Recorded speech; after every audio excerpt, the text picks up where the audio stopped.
Hello and welcome to personal finance bulletin money time. मैं हूं आपके साथ मीनू शर्मा और इस बुलेटिन में मैं आपको बताऊंगी आपकी जेब और जिंदगी पर असर डालने वाली पर्सनल फाइनेंस, बिजनेस और पॉलिसी से जुड़ी तमाम बड़ी खबरें। तो चलिए फटाफट शुरू करते हैं इस बुलेटिन में खबरों का सिलसिला।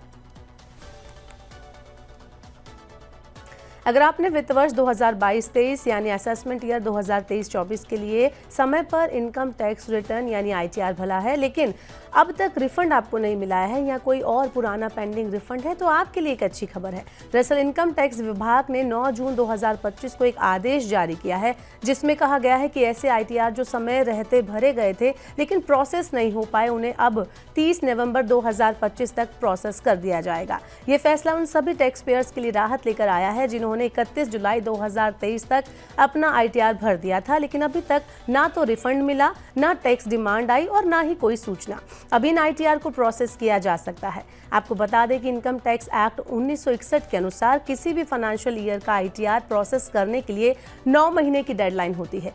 यानी अगर आपने 2022-23 का आईटीआर फाइल किया है तो उसे प्रोसेस करने की आखिरी तारीख 31 दिसंबर 2024 थी। अब विभाग ने इस नियम में ढील देते हुए कहा है कि वो अब इन रिटर्न्स को 30 नवंबर 2025 तक प्रोसेस करेगा और उसी समय तक आपको उससे जुड़ी सूचना भेजी जाएगी। रॉयल चैलेंजर्स बेंगलुरु यानी आरसीबी जो इस साल यानी आईपीएल 2025 की चैंपियन बनी, अब मालिकाना बदलाव की दहलीज पर खड़ी नजर आ रही है। ब्लूमबर्ग के रिपोर्ट के मुताबिक आरसीबी की ओनरशिप वाली डियाजियो पीएलसी अपनी हिस्सेदारी बेचने के ऑप्शंस पर विचार कर रही है। हालांकि डियाजियो ने इस विषय में अभी तक कमेंट नहीं किया है। रिपोर्ट के अनुसार डियाजियो द्वारा आरसीबी में अपनी हिस्सेदारी बेचने की वजह हेल्थ मिनिस्ट्री का फरमान बन रहा है।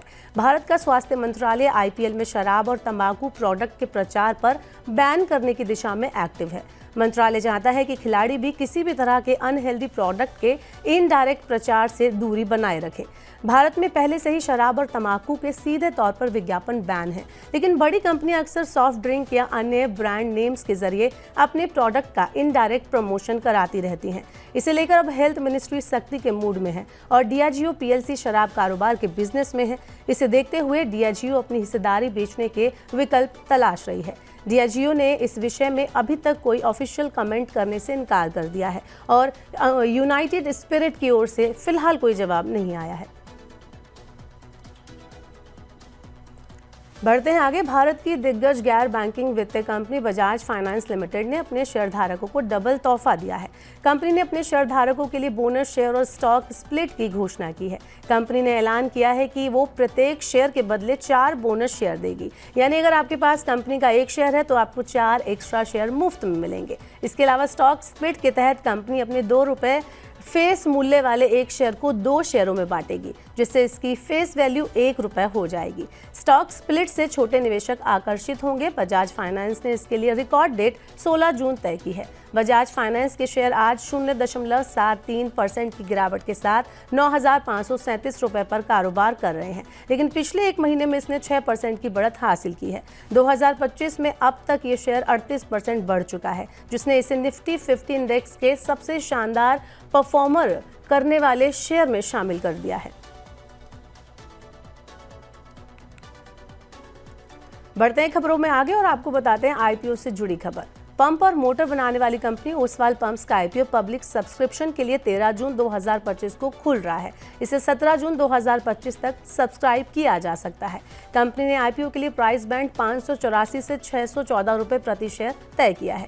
आईपीओ का साइज 1387 करोड़ रुपए है। 18 जून को इसमें शेयर अलॉट होंगे। वहीं 20 जून को कंपनी के शेयर बॉम्बे स्टॉक एक्सचेंज और नेशनल स्टॉक एक्सचेंज पर लिस्ट हो सकते हैं। ओसवाल पंप्स का टारगेट आईपीओ के जरिए कुल 1387.34 करोड़ रुपए जुटाने का है। इस आईपीओ में 890 करोड़ रुपए के फ्रेश इश्यू जारी किए जाएंगे, जबकि 497.34 करोड़ रुपए का ऑफर फॉर सेल यानी ऑफिस भी है। ऑफिस के जरिए मौजूदा प्रमोटर और शेयरधारक अपनी हिस्सेदारी बेचेंगे। आईपीओ में एक लॉट 24 शेयरों का है, यानी एक लॉट के लिए कम से कम 14,736 रुपए का निवेश करना होगा। मैक्सिमम 13 लॉट या 312 शेयर के लिए अपर प्राइस बैंड के हिसाब से 1,91,568 रुपए निवेश कर सकते हैं। चलिए बढ़ते हैं आगे, बताते हैं आपको शेयर मार्केट का क्या हाल है। अमेरिकी चीन ट्रेड टॉक ने उम्मीदों को और जगा दिया है और रिजर्व बैंक ऑफ इंडिया से मिले पॉजिटिव संकेतों के विपरीत फाइनेंशियल शेयरों में प्रॉफिट बुकिंग के चलते मंगलवार यानी 10 जून को भारतीय शेयर बाजार में मिला जुला कारोबार देखने को मिला। उतार चढ़ाव भरे सेशन में भारतीय इक्विटी इंडेक्स निफ्टी के 25,100 पर स्थिर स्तर पर बंद हुए। वहीं सेंसेक्स 53.49 अंक यानी कि 0.6% की गिरावट के साथ 82,391.72 पर और निफ्टी 1.05 अंक बढ़कर 25,104.25 पर बंद हुआ। लगभग 2,160 शेयरों में तेजी आई, 1,723 शेयरों में गिरावट देखने को मिली और 136 शेयरों में कोई बदलाव नहीं दिखा।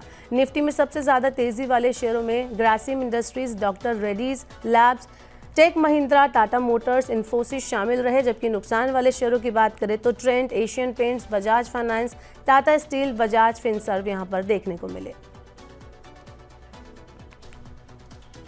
शेयर बाजार के बाद अब बढ़ते हैं सोने चांदी के हाल पर। सोने के भाव में आज यानी 10 जून को लगातार तीसरे दिन गिरावट देखने को मिली। 10 ग्राम सोने का भाव कल यानी 9 जून की तुलना में 450 रुपए कम हुआ। दिल्ली, मुंबई, राजस्थान जैसे बड़े शहरों में 10 ग्राम 24 कैरेट सोने का जो रेट है वो 97,500 रुपए है। वहीं 22 कैरेट सोने का रेट 89,000 रुपए के ऊपर कारोबार कर रहा है। आपको बता दें कि एक तरफ जहां सोने में गिरावट देखने को मिल रही है तो वहीं चांदी अपने ऑल टाइम हाई पर कारोबार कर रही है। चांदी की कीमतों की बात करें तो आज 109 रुपए प्रति ग्राम चांदी चल रही है और 1,09,000 रुपए प्रति किलोग्राम पर चांदी का भाव ट्रेड कर रहा है। बढ़ते हैं खबरों में आगे। फूड डिलीवरी कंपनी जोमेटो ने अपने डिलीवरी के नियमों में कुछ बदलाव किए हैं। कंपनी अब डिलीवरी पर किलोमीटर के हिसाब से चार्ज लेगी। इस फैसले के पीछे कंपनी का उद्देश्य अपनी हर ऑर्डर से ज्यादा लाभ कमाना है। नए नियमों के तहत अब रेस्टोरेंट को 4 से 6 किलोमीटर की दूरी पर डिलीवरी के लिए 20 रुपए ज्यादा देने होंगे और अगर ये दूरी, ये डिस्टेंस 6 किलोमीटर से ज्यादा हो जाता है तो चार्ज 40 रुपए हो जाएगा। इसके अलावा ब्रांड विजिबिलिटी बढ़ाने के लिए रेस्टोरेंट्स को अब हर महीने अलग से पेमेंट करना होगा। कंपनी का ये फैसला ऐसे टाइम पर आया है जब इस सेगमेंट में रैपिडो जैसे नए खिलाड़ी उतरने की तैयारी में है। आपको बता दें कि नए नियमों से ग्राहकों को कोई परेशानी नहीं होगी, उन पर कोई बोझ नहीं बढ़ेगा। ग्राहकों के डिलीवरी चार्ज में कोई बदलाव नहीं होगा। जोमेटो गोल्ड मेंबर को पहले की तरह ही फ्री डिलीवरी का फायदा मिलता रहेगा। ये चार्ज सिर्फ रेस्टोरेंट से लिया जाएगा। आरबीआई की तरफ से रेपो रेट घटाए जाने के बाद कई बैंकों ने अपने एफडी और सेविंग अकाउंट की दर में कटौती कर दी है। एचडीएफसी बैंक और आईसीआईसीआई बैंक के करोड़ों जमाकर्ताओं को अब झटका लगा है। एचडीएफसी बैंक की तरफ से 3 करोड़ रुपए से कम की एफडी पर ब्याज दर में 25 बेसिस पॉइंट यानी 0.25% की कटौती की गई है। वहीं कैनरा बैंक और कोटक महिंद्रा बैंक ने भी एफडी की दर में बदलाव किया है। बता दें कि इससे पहले आईसीआईसीआई बैंक ने अपनी एफडी ब्याज दर में 25 बेसिस पॉइंट यानी 0.25% तक की कटौती की। आईसीआईसीआई बैंक की नई दरों के मुताबिक अब 3 करोड़ रुपए से कम डिपॉजिट पर सामान्य नागरिकों को एफडी पर 3% से लेकर 6.6% तक का ब्याज मिलेगा। वहीं वरिष्ठ नागरिकों की बात करें तो वरिष्ठ नागरिकों के लिए ये दर 3.5% से लेकर 7.1% तक है। इसके अलावा इन बैंकों की एफडी से जुड़ी पूरी जानकारी अगर आप जानना चाहते हैं तो इन बैंकों की ऑफिशियल वेबसाइट पर जाकर आप डिटेल में इनकी जानकारी ले सकते हैं। बढ़ते हैं आगे, बताते हैं आपको ऑटो सेक्टर में क्या कुछ चल रहा है। जर्मन लग्जरी कार निर्माता कंपनी ऑडी ने अपनी लोकप्रिय सेडान ऑडी A4 के नए सिग्नेचर एडिशन को लॉन्च कर दिया है। इस एडिशन में कुछ एक्सक्लूसिव डिज़ाइन इम्प्लीमेंट किए गए हैं जो इसकी प्रीमियम स्टाइल और शानदार लुक को और भी ज़्यादा आकर्षक बनाते हैं। नए A4 सिग्नेचर एडिशन में Audi rings entry LED lamp, exclusive Audi rings, decals और डायनामिक व्हील्स, हब कैप्स जैसी खूबियां आपको देखने को मिलेगी। इस कार को 5 कलर वेरिएंट के साथ पेश किया गया है। ये वेरिएंट उन ग्राहकों के लिए खासतौर पर तैयार किए गए हैं जो अपने लिए सेडान को स्टाइल और अलग पहचान के साथ खरीदना चाहते हैं। कीमत की बात करें तो ऑडी A4 सिग्नेचर एडिशन की शुरुआती कीमत 57,11,000 रुपए एक शोरूम रखी गई है।